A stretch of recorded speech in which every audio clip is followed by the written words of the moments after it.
from the South, college football expert, Mr. Paul Finebaum. Hope you're doing well. Happy Thanksgiving. Now, Dabo Swinney, as we know, he has had a lot to say this week. He has not been too happy about a few things. But the good news is that the Tigers were ranked in the top 4 in the college football rankings. So we're going to debate this one out a little bit. Max, what do you say? Are the Tigers right where they should be as far as these rankings go? No, they're too low. Guys, let's be honest about what's happened here. They beat the brakes off Miami, right? That's a good win. Beat the brakes off them. And then against Notre Dame, without their quarterback, we know things are different because of COVID, right? The guy has COVID, he can't play. So without their quarterback, they lose in overtime. And Uiagalelei is fine, but he's not Trevor Lawrence. They lose in overtime to the team that now gets ranked ahead of them.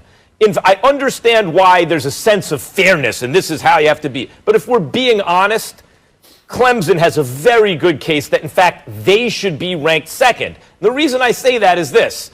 Just to do a thought experiment with me. They have Trevor Lawrence for that game. By how many scores do they win? And I'm not taking anything away from Notre Dame. I like Ian Book a lot. I like Notre Dame a lot. But we all know that Clemson would have won by at least a couple scores if they had their quarterback. I know everyone has injuries. It's their quarterback. It's the guy who's projected to go first overall in the draft. And they still barely lost in overtime. I think Clemson should have been ranked second.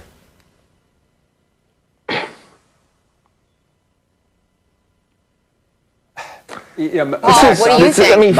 I apologize for not speaking because I am speechless.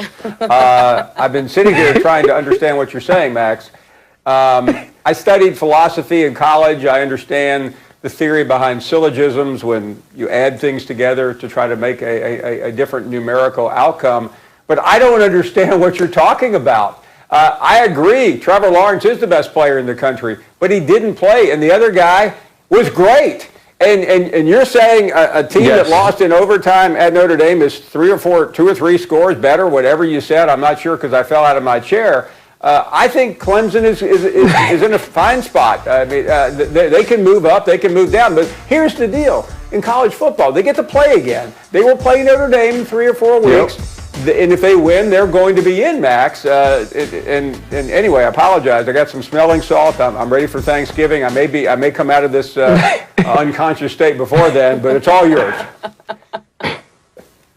Yeah, and I think that's the big thing for me too, Paul. When you look at this is the perfect spot for Clemson. This is a spot that was picked with foresight.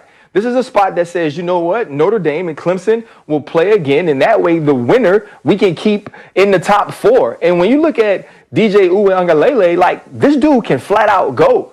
He may not be Trevor Lawrence with who Trevor Lawrence is right now, but he's a better quarterback than Trevor Lawrence was at this stage of his career. He was also a 5-star. He was also the number 1 guy coming out at his position. And so when you look at these teams and the way that they have things stacked, Clemson is in the perfect spot because I think they're in the benefit of the doubt spot. The reason they're number 3 is because they didn't have Trevor Lawrence, and they are saying that if they had Trevor Lawrence, maybe or probably they win that game, so let's keep them in the hunt. This is a perfect setup or a perfect start to the college football rankings. I understand the wisdom of doing it this way, and you avoid Paul Finebaum falling out of his chair. I get that. But if you go on the road, with your backup quarterback and lose in overtime, and that's your only loss, and you have a dominant victory also over a top 10 team, another top 10 team, like, I'm just going to ask you right now. Max, you gave up 40 points, based on the evidence so far. Who's better, Clemson or Notre Dame? Max, you gave based on what we've seen, who's better, Clemson Notre or Notre Dame? Though.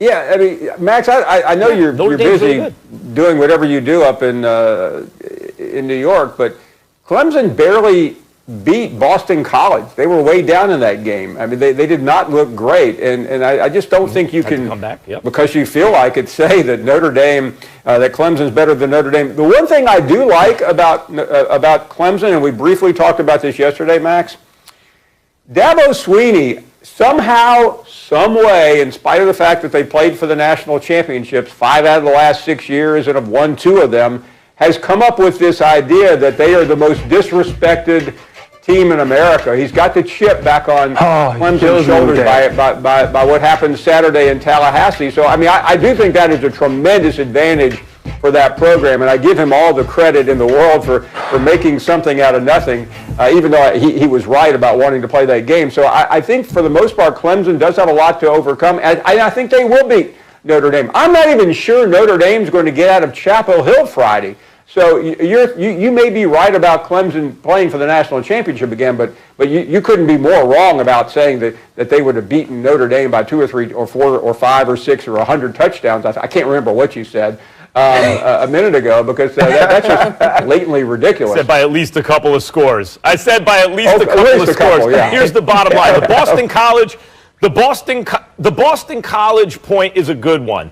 It's a nice win if you beat Boston College. It's not like, it's a quality enough win, but you shouldn't have to be coming back on them if you're a top 4 team. I understand that point, and I think it's a good one, and there's some recency bias there. It just happened.